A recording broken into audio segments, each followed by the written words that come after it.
New tonight at 6, October is Domestic Violence Awareness Month. And between 2000 and 2017, nearly 250 people in Connecticut have been killed by their partners, and nearly 4,000 have been seriously hurt. Channel 3 Eyewitness News reporter Sharon Johnson spoke with a Hartford father whose daughter was killed by her boyfriend 20 years ago. To have to look down and see her at 20 years old, and to see this man turn off this machine and watch her take her last breath. I mean, it was and still is the hardest thing I ever had to do in my life. Latasha Logan was a 20-year-old daughter, a mother, a sister, and a best friend. Her father, Thomas Ricky Logan, says her smile would light up the room.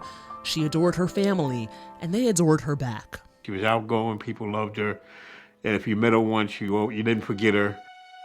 Logan says Latasha was a natural leader and her potential was boundless. She was just getting ready to start to find herself.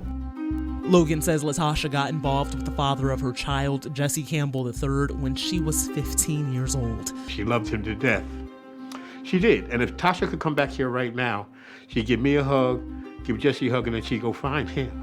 On August 26, 2000, Campbell shot and killed Latasha and her friend outside of a home on Sargent Street in Hartford.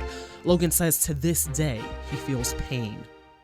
Closure ain't gonna come is when I'm going and I see her again. Then I'll have closure, but until then, there's just a hole. The Connecticut Coalition Against Domestic Violence says 1 out of every 4 people will find themselves a victim of domestic violence. Executive Officer Karen Jarmock says people who suspect their loved one is in a violent relationship should stay connected to that person and let them know they're supported. Meet them on their front porch. Let them know you want to see them, you care about them. She suggests people connect with a certified domestic violence advocate who can connect a victim with resources and help them develop a plan.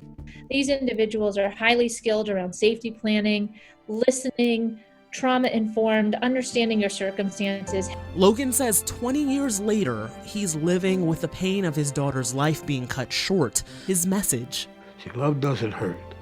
If somebody has to put their hands on you and they're beating you and then they turn around and tell you they love you, that's not love. Sharon Johnson, Channel 3 Eyewitness News.